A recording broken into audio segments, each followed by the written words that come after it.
بات یہ ہے کہ پاکستان میں ہم مذہب کو فالو کرتے ہیں، دین کو فالو نہیں کر رہے ہیں۔ اب یہ کشف و کرامات میرے نزدیک کچھ بھی نہیں ہے ماں سوائے ایک مداری کی شعبدہ بازی کے۔ میں اس سے مانگوں گا، وہ ضرور دے گا۔ تو یہ جب مان ہے میرے پکارنے میں، تو دعا قبول ہو جاتی ہے کہ 700 سال جو شروع کے ہیں اسلام کے، وہ گلوری کے ہیں۔ اگر وہ گلوری دوبارہ سے لوٹ آتی ہے تو رینیسنس میں گنی جائے گی۔ وقت کے تعین کا علم اللہ کسی کو نہیں دیتا۔ جو جب انسان رب کی تقسیم پر راضی ہو جائے وہ کنٹینٹمنٹ ہے۔ بسم اللہ الرحمن الرحیم۔ السلام علیکم ورحمۃ اللہ۔ وعلیکم السلام۔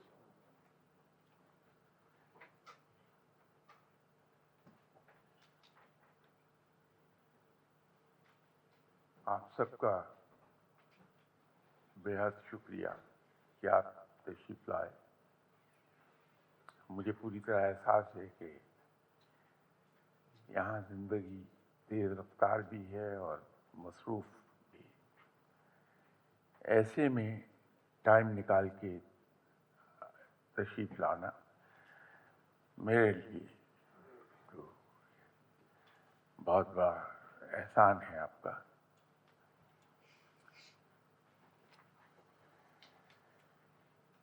سوالوں کے جواب میں ضرور عرض کروں گا آپ کی خدمت میں۔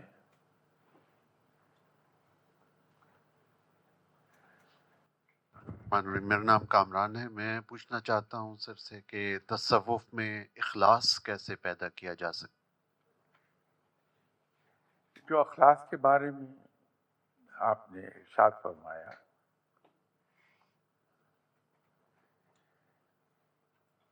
اخلاص ایک ہی صورت میں پیدا ہوتا ہے، یا تو جذبہ تشکر بہت زیادہ ہو جائے، یا ہم کسی کی عظمت سے متاثر ہو جائیں، کسی کے اختیارات سے متاثر ہو جائیں، تو پھر ہمارے کام میں اخلاص شامل ہو جاتا ہے۔ رب تعالیٰ کے ساتھ جو تعلق ہے ہمارا، یہ اصل میں دو چیزوں کی وجہ سے، اور دونوں اکٹھی اگر واقع ہوں تو اخلاص بڑی تیزی سے پیدا ہوتا ہے۔ ایک تو رب تعالیٰ کی شکر گزاری، اور شکر گزاری ایسی نہ ہو جیسی میری ہے، کیونکہ میری شکر گزاری، اس کو ایٹ بیسٹ اگر کوئی نام آپ دے سکتے ہیں تو لپ سروس ہے، کہ میں صرف زبانی کلامی کھانا کھایا اور رسمی طریقے سے ہاتھ دھوتے میں نے کہا کہ شکر الحمدللہ، اس کے پیچھے جذبہ نہیں ہوتا، کوئی ایک فارمیلٹی پوری کر رہا ہوتا ہوں میں۔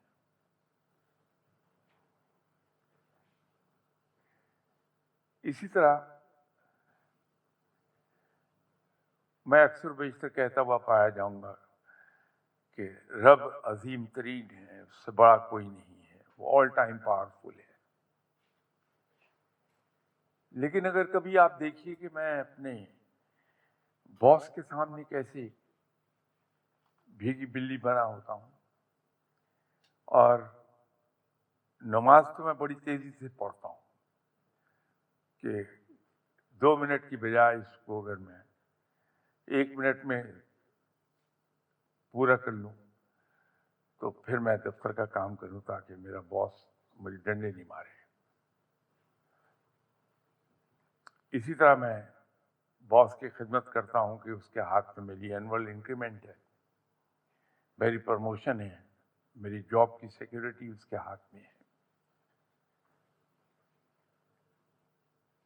لیکن زبان سے میں یہی کہتا ہوا پایا جاؤں گا کہ رب عظیم ترین ہے۔ تو اس سے چھٹکارا پانے کا ایک آسان نسخہ یہ ہے کہ جب ہم رات کو سونے کے لیے بستر پہ لیٹتے ہیں تو جیسے انگریز ہمیں سکھاتا رہا ساری عمر کہ رات کو سونے سے پہلے بستر پر لیٹے ہوئے ریویو کیجئے کہ آج میں نے کیا کیا کیا اور اچھا کام کیا تھا، برا کام تھا، کیا تھا، تو اس سے ایک مدد ملتی ہے کہ اگلے دن ہم گزرے ہوئے کل کی نسبت بہتر طریقے سے گزار لیتے ہیں۔ تو اگر یہ یاد کرنے کی بجائے کہ آج میں نے کیا کیا کیا، کیا اچھا کیا برا تھا، اگر میں یوں سوچ لوں کہ میں زندگی میں کب کب مایوس ہوا بہت، اور مجھے پختہ یقین تھا کہ یہ مصیبت میری ٹل نہیں سکتی، تو اچانک رب تعالیٰ نے کہیں غیب سے مدد میری کر دی، میں اس مصیبت سے نجات پا گیا۔ کب میں شور تھا کہ میری یہ ضرورت پوری نہیں ہوگی، رب نے کہاں غیب سے میری مدد فرمائی، ضرورت پوری ہو گئی۔ کب مجھے یہ یقین تھا میرا یہ کام نہیں ہو سکتا، تو ایسی غیر متوقع جگہ سے اللہ نے کام کیا کہ میں خود حیران رہ گیا کہ یہ ہو کیسے گیا ہے۔ جب میں یہ یاد کروں گا تو رب کے لیے میرے دل میں ایک عجیب طرح کی شکر گزاری پیدا ہوگی، اور وہی شکر گزاری اگر میں یہ پریکٹس جاری رکھوں تو بڑھتے بڑھتے رب تعالیٰ کے ساتھ شکر گزاری کا ایک تعلق بنائے گی، ایک محبت کا تعلق بنائے گی، اور وہی محبت یہ یاد کرتے رہنے سے بڑھتے بڑھتے وہ عشق میں تبدیل ہو جائے گی۔ جہاں عشق آ جائے وہاں کوئی سوال نہیں ہوتا، وہاں نفع نقصان کا کوئی خیال نہیں ہوتا، تو پھر وہ مقام آ جائے گا کہ میرا رب کے ساتھ وہ تعلق بنے گا جس کے اندر کوئی غرض نہیں چھپی ہوگی۔ میں اس سے پیار اس لیے کروں گا کہ وہ میرا پالنے والا ہے، میرا رب ہے۔ تو ایک تو اخلاص اس طریقے سے پیدا ہوتا ہے۔ دوسرا اخلاص اس طرح سے آتا ہے کہ اگر میں یہ غور کرنے لگ جاؤں، سب میں نے دماغ میں سوچا کہ میں یہ ٹیشو پیپر کا باکس اٹھا لوں، میری انگلیوں نے اسے اٹھا لیا۔ اگر میں یہ سوچوں نہیں تو یہ انگلیاں کبھی کام نہیں کریں گی۔ میں نے سوچا کہ میں یہ کوٹ پہن لوں اور اس کو بٹن اپ کر لوں، یہ سوچنے کے بعد ہی میرے ہاتھوں نے وہ کام شروع کیا۔ یہ جو خیال یہاں ڈیولپ ہوا ہے وہ کس طرح سے میرے اندر ٹریول کرتا ہوا میری انگلیوں تک ٹرانسمٹ ہو گیا، ان کے اندر یہ قوت کہاں سے آئی ہے؟ کیونکہ میری باڈی میں کہیں کوئی مشین فٹ نہیں ہے جو قوت عطا کر دے۔ جب میں یوں باریکی سے غور کرنا شروع کروں گا، میں یہ دیکھتا ہوں سامنے تو مجھے یہ صاحب سیدھے کھڑے ہوئے دکھائی دیتی ہیں، لیکن میری آنکھ کے پردے کی اگر کوئی تصویر مجھے دکھا دے تو وہاں وہ صاحب اپ سائڈ ڈاؤن نظر آئیں گے، الٹی تصویر نظر آتی ہے۔ اس تصویر کو کون ٹھیک سیدھا کرتا ہے؟ اور کیا چیز ہے جو میرے دماغ کو اس طرح کام کراتی کہ اس کو ریڈ کرے صحیح انداز میں؟ یہ چیزیں جو میں دیکھتا ہوں وہ میرے دماغ میں محفوظ ہو جاتی ہیں۔ جو میرے دماغ کا فرنٹل پارٹ ہے وہ میری شارٹ میموریز کو سیو کر رہا ہے، جو سینٹرل پارٹ ہے اس کے ذرا پیچھے لانگ ٹرم میموریز ہیں میری۔ یہ کیسے سٹور ہو جاتی ہے؟ کون کر رہا ہے؟ تو اس سے میرے رب کی عظمت اور اس کی ہیبت میرے دل پر طاری ہوتی ہے، اور میرے دل میں وہ خوف پیدا ہوتا ہے، وہ خوف نہیں جو آج تک میرے ماں باپ مجھے دلاتے رہے کہ رب سے ڈرو، کہ وہ اس انتظار میں بیٹھا ہے کہ تم اس کے ہاتھ آؤ اور تمہیں اٹھا کے جلتی آگ میں پھینک دے، جہنم میں پھینک دے. کیونکہ مجھے تو آج تک یہی بتایا گیا ہے کہ معاذ اللہ میرا رب اس انتظار میں بیٹھا ہے کہ اس کے ہاتھ کوئی آئے جسے وہ جہنم میں پھینکے، وہ سزا دیتا ہے. مجھے آج تک یہی کہا گیا، آپ کو بھی یہی کہا گیا ہوگا. لیکن یہ جو میرے دل میں ہیبت اور عظمت اس کی پیدا ہوگی، وہ محبت اور تشکر کے ساتھ پیدا ہوگی. تو اس سے رب سے جو خوف اور ڈر میرے اندر پیدا ہوگا وہ سزا کا خوف نہیں ہوگا، بلکہ وہ خوف ہوگا اس انداز کا کہ اگر میں اپنی بیوی سے بہت پیار کرتا ہوں، وہ جسمانی قوت میں مجھ سے بہت کم ہے، پرووائڈر میں ہوں، ارن کر کے میں لاتا ہوں، میری وائف نہیں لاتی، لیکن میں اس کے سامنے جواب دہی سے خوف زدہ رہتا ہوں. وہ اس لیے کہ مجھے بیوی سے پیار ہے. تو رب کا جو ڈر ہے میرے اندر، وہ اس عشق کے ذریعے سے پیدا ہو جائے گا کہ مجھے رب کے سامنے کوئی جواب نہ دینا پڑ جائے کہ تم نے میرے اس بات کو کیوں نہیں مانا، اور یہی اخلاص پیدا ہو جائے گا.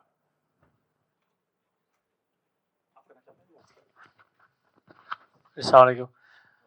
7 آسمان کی حقیقت بیان کی گئی ہے قرآن مجید میں. یہ جو ستارے ہمیں نظر آتے ہیں کہ یہ سب سے نچلے والا آسمان ہے، ان کی سٹیجز کیسے کیسے اللہ تعالیٰ نے کریٹ کی ہوئی ہیں. اور یہ جو شیطان کو اللہ تعالیٰ وہ کہتے ہیں قرآن مجید میں کہ یہ جو شیطان ہماری باتیں سننے آتا ہے تو فرشتے ایک انگارہ ان کے پیچھے بھیج دیتے ہیں. کیا یہ جو انگارے ہمیں نظر آتے ہیں آسمان سے، کیا یہ وہی ہیں یا کوئی سم تھنگ ایلس ہے؟ اور ڈے آف ججمنٹ میں ہمارا جو مقام ہے اللہ تعالیٰ سے ملنے کا، وہ عرفات کا مقام ہے سعودی عربیہ میں جہاں پہ حج پہ جاتے ہیں. Thank you.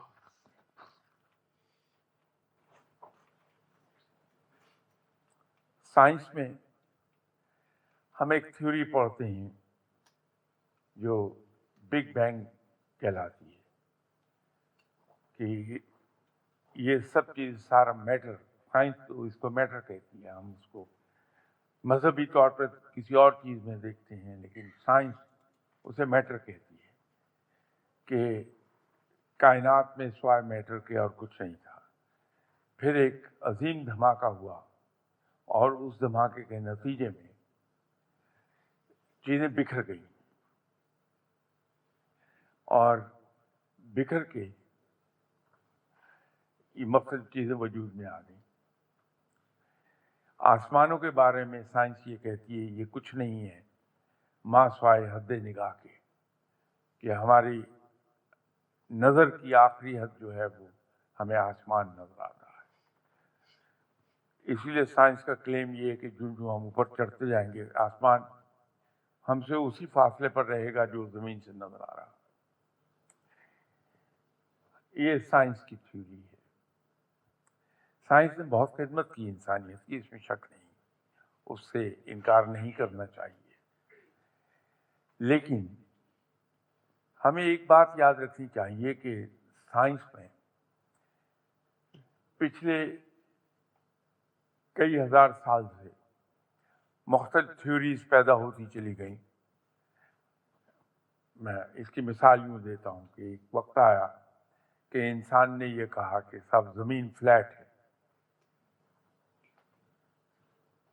پھر اس تھیوری کو رد کر دیا گیا اور سائنس ہی میں یہ آیا کہ صاحب زمین کسی بال کی طرح گول ہے، اس کو بھی رد کر دیا گیا. پھر یہ آیا کہ یہ اپنے دونوں پولز پر سیب کی طرح پچکی ہوئی ہے. انسان اپنی کسی کوشش کر رہا ہے، محنت کرتا ہے، اس پہ تحقیق کرتا ہے اور بڑا اچھا ہونا بھی چاہیے.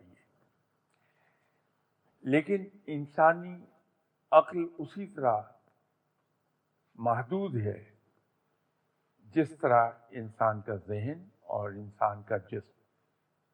ہماری لمیٹیشنز ہیں، ان لمیٹیشن سے باہر ہم نہیں جا پاتے. اب یہ جو بگ بینگ کی تھیوری ہے ہماری، وہ یہ کہتی ہے کہ میٹر اکٹھا تھا جو دھماکے سے جدا ہو گیا. بالکل صحیح ہے، ایسا ہی ہوا. لیکن ہمارا دین کچھ اور سکھاتا ہے. قرآن ہمیں کچھ اور سکھا رہا ہے.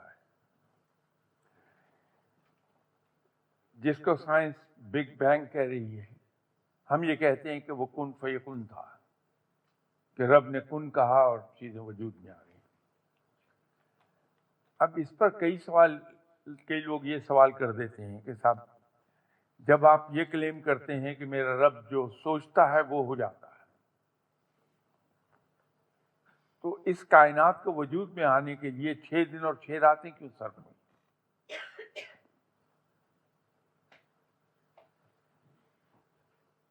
آپ آفس میں بگ باس ہیں یا گھر میں آپ کا راج ہے،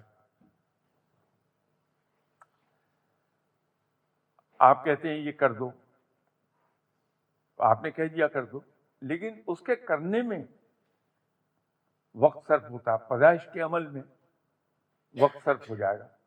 تو یہ پیدائش کا عمل تھا جس میں 6 دن اور 6 راتیں صرف ہو گئی.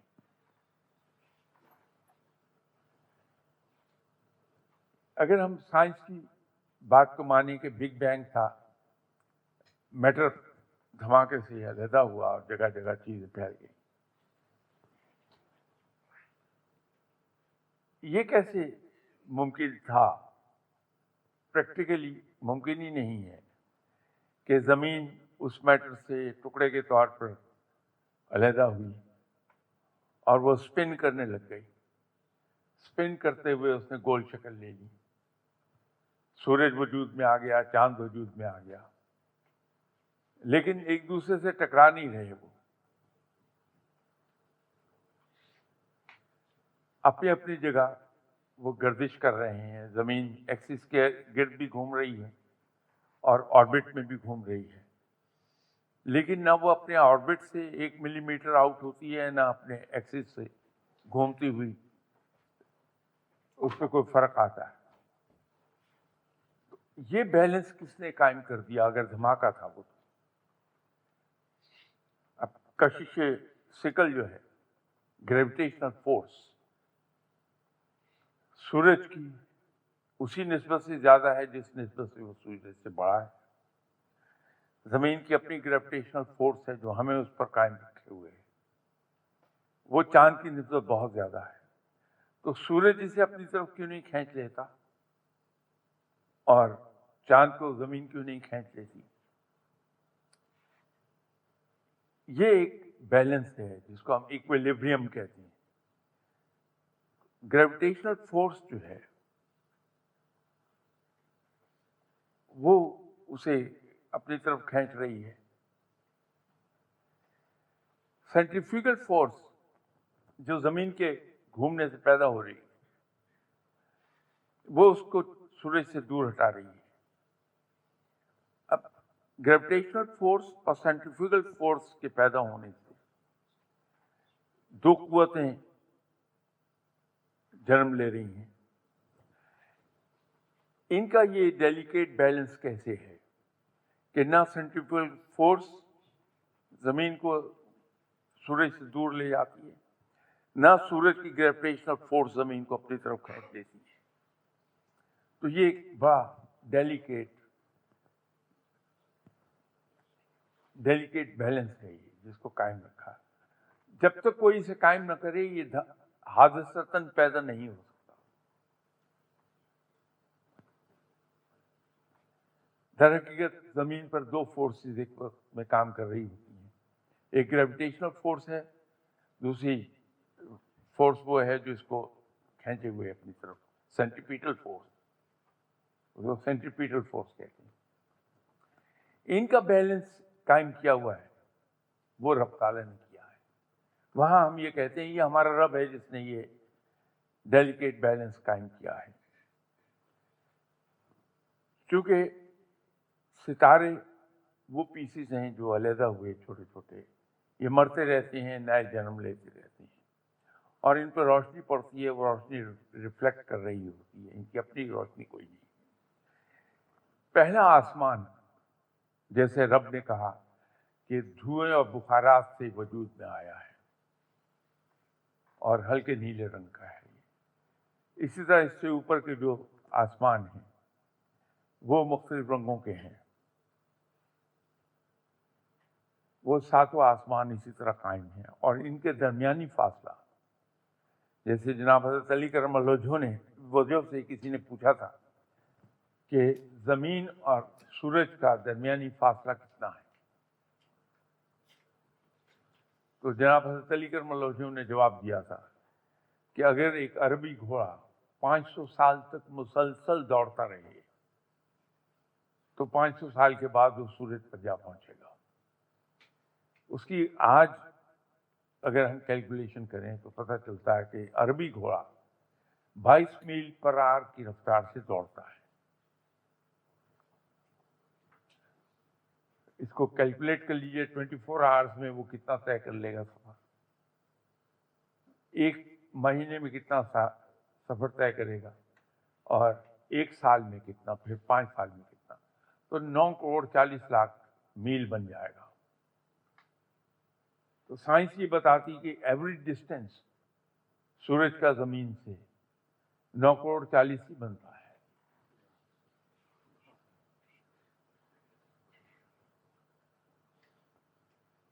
اسی طرح آسمانوں کا آپس میں فاصلہ 500 سال کی مسافت ہے، یہ آپ صلی اللہ علیہ وسلم کا فرمایا ہوا ہے۔ شیطان ایک زمانے میں چلا جاتا تھا اور جو احکامات وہاں جاری ہو رہے ہوتے تھے، فرشتوں کو دیے جا رہے ہوتے تھے، وہ سن کے آ کے ادھورے وہ لوگوں کے دلوں میں ڈال دیتا تھا۔ اس کو پھر پریونٹ کیوں کیا کہ فرشتوں کو یہ حکم ہو گیا کہ شیطان آسمان پر داخل نہیں ہو پائے گا، یہ جتنے ستارے ہمیں نظر آتے ہیں یہ آسمان سے نیچے ہیں، تو وہ آسمان سے دور ہی مار کے بھگا دیا جاتا ہے۔ السلام علیکم۔ سوری اگر یہ سوال سب کو بہت چھوٹا اور سلی لگے، لیکن اگر ہمیں پتہ ہو کہ نماز کتنی ضروری ہے اور اس میں پابندی پیدا نہیں ہوتی، تو ہم نماز میں پابندی اور ریگولیرٹی دل سے کیسے پیدا کریں؟ یہاں مرد عورتیں زیادہ تر سبھی کام کرتے ہیں، آفس میں جاتی ہیں،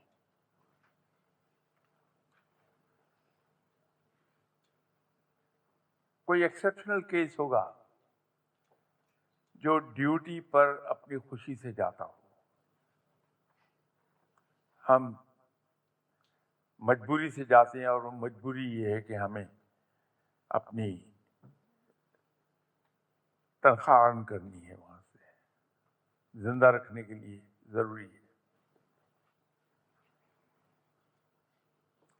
جہاں ہمیں موقع ملتا ہے ہم وہاں مرغابی کی طرح ڈبکی لگا لیتے ہیں۔ ہمیں ہماری انگلیوں پر گنتی ہوتی ہے کہ اتنی چھٹیاں انٹائٹلمنٹ تھی میری، ایک سال میں اتنی میں نے لے لی، اب میں نے فلاں فلاں وقت اتنی چھٹی لینی ہے۔ لیکن اپنے کام میں یہ رویے نہیں ہوتے ہمارے۔ اگر ہم اپنا بزنس کر رہے ہیں تو وہاں رویہ یہ نہیں ہوتا، وہاں جلدی ہوتی کہ میں فوراً اپنے کام پر پہنچوں تاکہ وہاں کام شروع ہو جائے۔ جب ہم نماز کو بطور ڈیوٹی پر ادا کرتے ہیں تو پھر یہی رویہ ہوتا ہے جو میرا ہے، جیسے میں نے عرض کیا کہ میری کوشش ہوتی ہے 2 منٹ کی بجائے 1 منٹ میں نماز پڑھ لوں اور مکمل کر لوں۔ لیکن جب مجھے رب سے عشق ہو جائے اور مجھے اس پر یقین آ جائے کہ جب میں نماز میں کھڑا ہوتا ہوں تو میں اپنے رب کو دیکھ رہا ہوتا ہوں، یا ایٹ لیسٹ میرا رب مجھے دیکھ رہا ہوتا ہے، تو پھر میری کوشش یہ ہوگی کہ میں نماز کو لمبا کروں۔ تو یہ جو نماز میں ہم سے ناغے ہوتے ہیں وہ اس لیے ہوتے ہیں کہ بچپن سے ہمارے ذہن میں ڈال دیا جاتا ہے کہ یہ فرض ہے. یہ فرض نہیں ہے، یہ رب کا حق ہے کہ اس کو ادا کیا جائے. اور رب ہے، پالتا ہے. تو جب ہم یہ سمجھ کے نماز ادا کرتے ہیں کہ میرا رب لائق عبادت ہے، اس لیے اس کی عبادت کی جانی چاہیے، اس لیے نہیں کہ شاہ صاحب اس لیے نماز پڑھتے ہیں کہ میں دنیاوی مصائب سے بچا رہوں، شاہ صاحب اس لیے نماز پڑھتے ہیں کہ میرا فلاں دنیاوی کام ہو جائے، شاہ صاحب اس لیے نماز پڑھتے ہیں کہ اس کے رب کا حکم ہے. اگر میری نماز اس لیول پر چلی جائے کہ میں رب کی عبادت اس لیے کر رہا ہوں کہ وہ لائق عبادت ہے، تو نماز کے بارے میں میرا رویہ بدل جائے گا، روزے کے بارے میں میرا رویہ بدل جائے گا، حج کے بارے میں بدل جائے گا. تو ضروری یہ ہے کہ ہمارے دل میں رب سے سزا کا خوف نہ ہو، بلکہ رب سے پیار پیدا ہو. تو نتیجہ یہ ہے کہ ہم بڑے شوق و ذوق سے، آپ ماشاءاللہ سبھی شادی شدہ نظر آ رہی ہیں، خاوند کے لیے جب آپ کھانا بناتی ہیں تو اس میں محبت شامل ہوتی ہے. کوئی مہمان آ جائے تو وہ محبت نہیں ہوتی وہاں، اس لیے بوجھ لگتا کھانا پکانا. یہی حال نماز کا ہے. تو دل میں رب تعالیٰ کی محبت پیدا کیجیے. جب اس سے عشق ہو جائے گا تو پھر نماز بہت ہی مزے کی ادا ہوگی. السلام علیکم سر، بہت شکریہ سوال کرنے کا موقع دینے کا.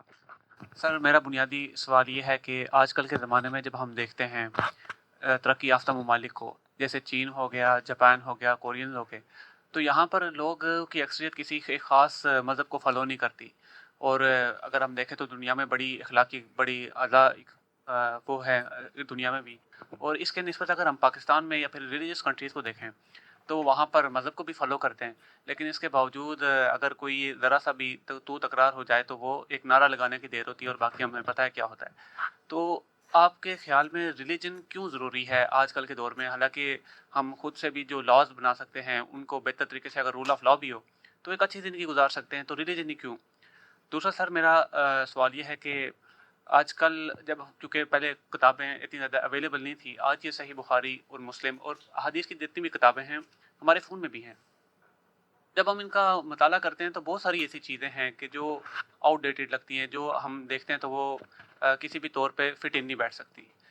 مثال کے طور پر اگر آپ تھیوری آف ایولیوشن کو بھی دیکھیں، جو کہ اب ایک اسٹیبلش فیکٹ ہے، تو اس کے اگر ہم اسلامی کتب کا مطالعہ کریں تو وہ ہمیں بتاتی ہیں کہ حضرت آدم علیہ السلام سے لے کے آج تک کے زمانے میں تقریباً کوئی 10,000 سال اتنے عرصے میں ہے.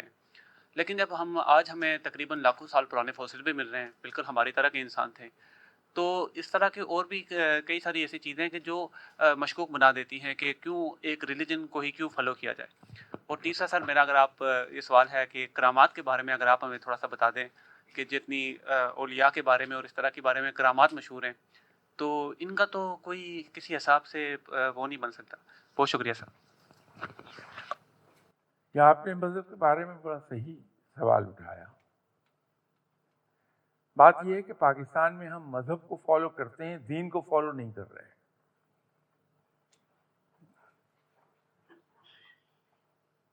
مذہب جتنے بھی الہامی مذاہب ہوں یا انسان کے بنائے ہوئے مذاہب ہوں،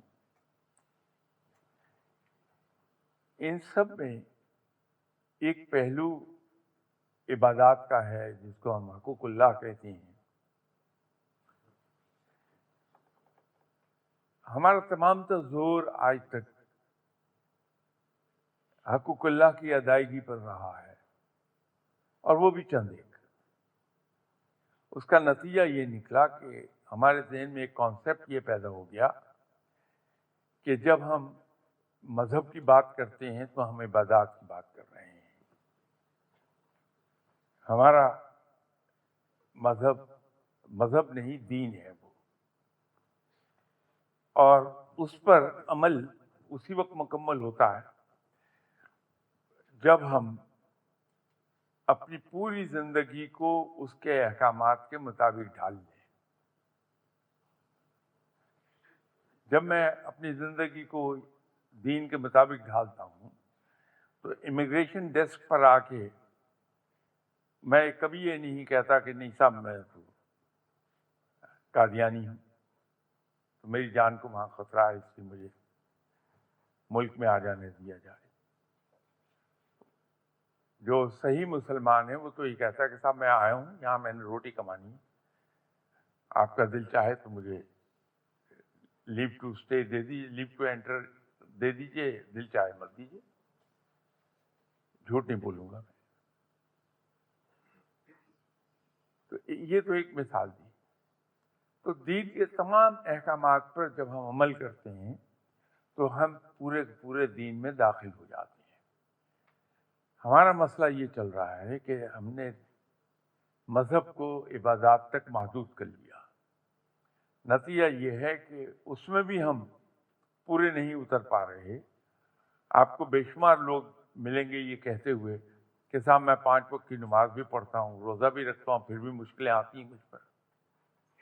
گویا کہ نماز اس لیے ادا کی جا رہی ہے کہ مجھ پہ مشکلیں نہ آئیں، روزہ میں اس لیے رکھتا ہوں کہ مجھ پہ مشکلیں نہ آئیں۔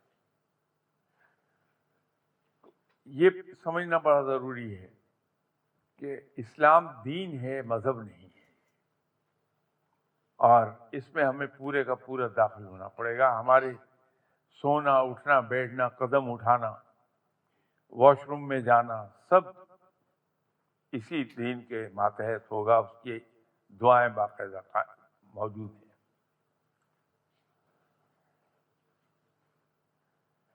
دوسرا سوال آپ نے کیا پوچھا تھا؟ سر دوسرا سوال میرا اس طرح سے تھا کہ جب ہم مذہبی کتب کا مطالعہ کرتے ہیں تو اس میں مختلف ایسی احادیث بھی وہ اس طرح سے بتائی جاتی ہیں، تو وہ آج کل کی دیکھیے آؤٹ ڈیٹڈ بالکل نہیں ہے کوئی چیز۔ فرق یہ ہے کہ اگر میں کلاس 8 میں پڑھتا ہوں اور ایم ایس سی کی کیمسٹری کی کتاب میں پڑھنے لگوں تو وہ میرے سر کے اوپر سے گزر جائیں گی باتیں۔ میں بجائے کوئی سیکھنے کے جو سیکھا ہوگا اس کو بھی غلط کر لوں گا کہ وہ گڑبڑ ہو جائیں گی چیزیں ایک دوسرے میں۔ جب ہم احادیث کا مطالعہ کرتے ہیں تو ہمیں کسی عالم کو پکڑ لینا چاہیے جو واقعی عالم ہو، تاکہ جہاں جو چیز ہمیں سمجھ نہیں آتی وہ ہمیں بتا دے۔ کیونکہ جو حدیث بھی بیان کی گئی ہے، آپ صلی اللہ علیہ وسلم نے جو بھی فرمایا وہ ایک کانٹیکسٹ میں تھا، ایک سرٹن سچویشن کے تحت بات کی گئی۔ اب اس کو منطبق کرنا آج کے حالات پر یہ کوئی صاحب علم کر پائے گا، تو ہم خطا کھا جاتے ہیں جب ہم اس کتاب کو پڑھتے ہیں اور جو سمجھ نہیں آتی ہم کہتے ہیں یہ کیا ہے، یہ تو سمجھ میں آنے والی بات نہیں ہے۔ تو جہاں جہاں بہت اچھی چیز ہے، آپ کو احادیث کی کتب کا مطالعہ کرنا چاہیے، لیکن کسی عالم کو ساتھ پکڑے رکھیے تاکہ وہ آپ کو ایکسپلین کر دے۔ تیسرا آپ نے کرامات کے بارے میں فرمایا تھا۔ اب یہ کشف و کرامات میرے نزدیک کچھ بھی نہیں ہے ماں سوائے ایک مداری کی شعبدہ بازی کے۔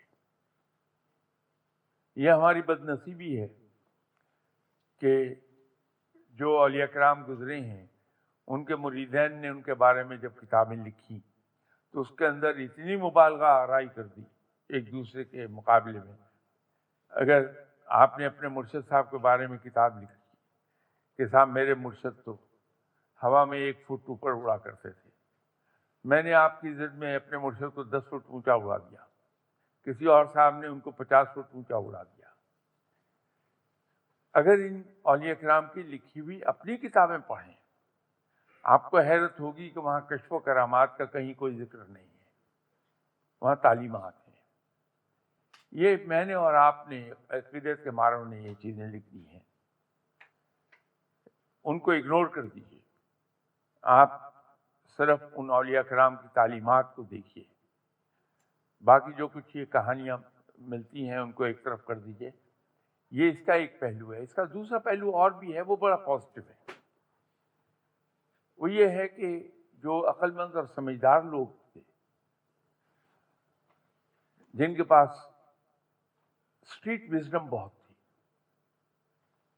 ان کو ہیومن سائیکالوجی کا پوری طرح اندازہ تھا کہ ہیومن سائیکالوجی یہ ہے کہ اس کو نصیحت کی جائے تو وہ اس نصیحت کے ذریعے دور بھاگتا ہے، بجائے اس پہ عمل کرنے کے دور چلا جائے گا. لیکن اگر اسے کوئی خوبصورت کہانی سنائی جائے تو بڑی دلچسپی سے سنتا ہے اور اس کے دل میں اتر جاتی ہے. ایک سمپل سادہ مثال ہے، ابھی میں ایک صاحب ہیں ان کی وہ ٹریول لاگ پڑھ رہا تھا، تو اس میں کسی باغ کی وہ سیر کرا رہے تھے، تو فرمانے لگے کہ یہاں یہ بات مشہور ہے کہ اگر رات کے وقت اس باغ میں آیا جائے تو یہاں ایک چڑیل رہتی ہے جو چمٹ جاتی ہے. میں دیکھ رہا تھا بڑا گھنا باغ ہے، وہ لوگوں کو وہاں جانے سے روکنے کے لیے یہ کہانی بنا دی گئی کہ وہاں چڑیل رہتی ہے. وجہ یہ ہے کہ درخت جتنے بھی ہیں دن کے وقت وہ آکسیجن ایمٹ کرتے ہیں اور کاربن ڈائی آکسائڈ کو ایبزارب کرتے ہیں. رات کو یہ عمل الٹا ہو جاتا ہے، آکسیجن ایبزارب کر رہے ہوتے ہیں، کاربن ڈائی آکسائڈ ایمٹ کر رہے ہوتے ہیں. اگر ہم اس وقت درختوں کے درمیان چلے جائیں تو کاربن ڈائی آکسائڈ ہمارے پھیپھڑوں میں بہت زیادہ چلی جائے گی. نتیجہ یہ ہوگا کہ بعض کا سوچا حواس ہمارے مختلف ہو جاتے ہیں. تو لوگوں کو رات کے وقت درخت کے نیچے جانے سے منع کرنے کا ایک یہ طریقہ تھا کہ یہ کہا گیا کہ صاحب چڑیل سے بڑھ جائے گی. ہم بچپن سے سنتے آئے تھے کہ رات کو درختوں کے قریب نہ جاؤ کہ وہاں جن بھوت ہوتے ہیں. وہ اصل میں وہ ایک طریقہ تھا، یہ عقل مند لوگوں نے طریقے گھڑے تھے. تو وہ جو کرامات کی کہانیاں ہم پڑھتے ہیں اس میں ایک وزڈم یہ ہوتی کہ لوگوں کو اصلاح کی طرف اٹریکٹ کر لیا جائے، اگرچہ اس کی نیگیٹو سائڈ بہت زیادہ ہو گئی ہے تو انہیں آپ اگنور کر دیجئے. اولیاء اکرام کی لکھی ہوئی کتابیں پڑھیے اور ان کی تعلیمات پہ عمل کر لیجیے.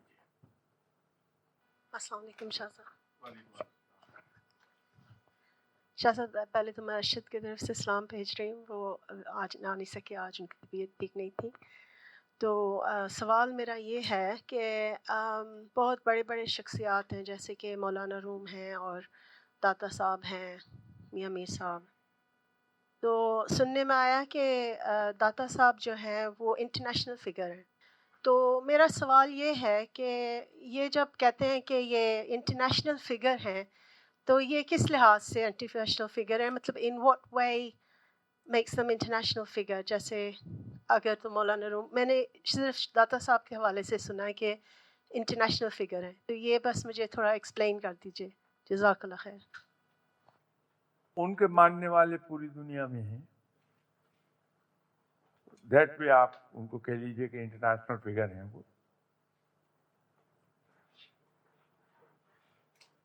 میرے لیے یہ اہم نہیں ہے کہ داتا صاحب انٹرنیشنل فگر ہیں یا نہیں ہیں. میرے لیے اہم یہ ہے کہ داتا صاحب کو کس چیز نے داتا صاحب بنایا. علی حجویری سے وہ داتا صاحب کیسے بن گئے، میرے لیے وہ امپورٹنٹ ہے.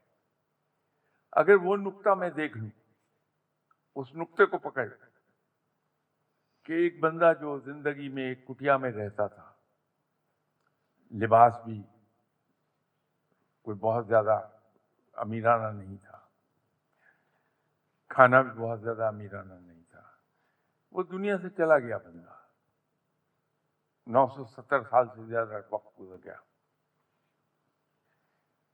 لیکن ان کے مزار سے 10,000 آدمی روزانہ کھانا کھاتا ہے.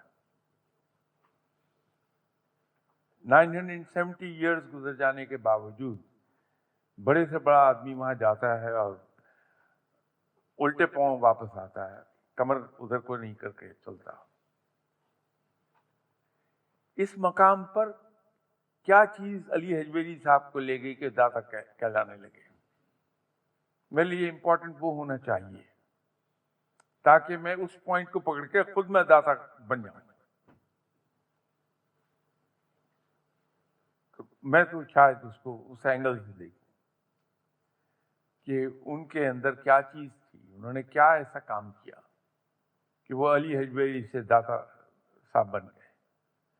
اگر ہم چیزوں کو اس اینگل سے دیکھنا شروع کر دیں، ہم جناب حضرت عمر رضی اللہ تعالی عنہ کے زمانے کو گولڈن پیریڈ کہتے ہیں، بڑا رائٹلی سو، لیکن آج تک کبھی کسی مسلمان نے ان کو اس طرح اینالائز نہیں کیا کہ جناب حضرت عمر رضی اللہ تعالی عنہ کو یہ مقام کہ انہوں نے مسلمانوں کی تقدیر پلٹ کے رکھ دی۔ جب ٹیک اوور کیا تو زکوٰۃ دینے والے کم لوگ تھے، جب دنیا سے گئے تو زکوٰۃ لینے والا کوئی نہیں تھا، سب دینے والے تھے۔ یہ ٹرانسفارمیشن جناب حضرت عمر رضی اللہ تعالی عنہ نے کیسی کر ڈالی؟ وہ قابلیت کیا تھی، اس کو کبھی ایگزامن ہم نے نہیں کیا۔ اگر اس کو ہم ایگزامن کر لیں تو اس پہ عمل شروع ہو جائے گا، اور وہ رزلٹ تو نہیں مل پائیں گے جو جناب حضرت عمر رضی اللہ تعالی عنہ کو عطا ہو گئے، لیکن ایٹ لیسٹ 25%، 30% آف دیٹ وہ بھی بہت ہوں گے۔ تو جب ہم ان ہستیوں کے بارے میں یہ پڑھتے ہیں، مولانا روم، داتا صاحب، شاہ شمس تبریز، اس طرح بے شمار لوگ ہیں، اگر ہم یہ دیکھ لیں کہ ان کو کس چیز نے یہاں تک پہنچا دیا، ہم اسے اختیار کر لیں تو کچھ نہ کچھ ہمیں بھی مل جائے گا۔ السلام علیکم شاہ صاحب۔ جی شاہ صاحب، میرا سوال آپ کے دیے گئے جواب سے ہی متعلق ہے۔ میں سمجھ پا رہا ہوں کہ آپ کہہ رہے ہیں کہ ہمیں تعلیمات پہ فوکس کرنا چاہیے، اور جو روحانی وارداتیں ہیں، چاہے کشف، الہام وغیرہ جو آپ کہتے ہیں، یہ ہمارا مقصود و مطلوب نہیں ہونا چاہیے۔ لیکن یہ بھی اپنی جگہ حقیقت ہے کہ مسلمانوں میں بالعموم اور جو صوفیہ روایت ہے اس کے اندر بالخصوص، چاہے کشف ہو، چاہے وجد ہو، الہام ہو، وجدان ہو، ان کا ذکر بکثرت ملتا ہے۔ اور چاہے آپ کتب دیکھ لیجئے، یعنی شیخ ابن العربی رحم اللہ کی فتوحات مکیہ، فصوص الحکم، یا امام غزالی رحم اللہ کی احیاء العلوم وغیرہ، تو ایسا نہیں ہے کہ یہ کوئی اجنبی شے ہے اور ان کا ذکر ملتا ہے۔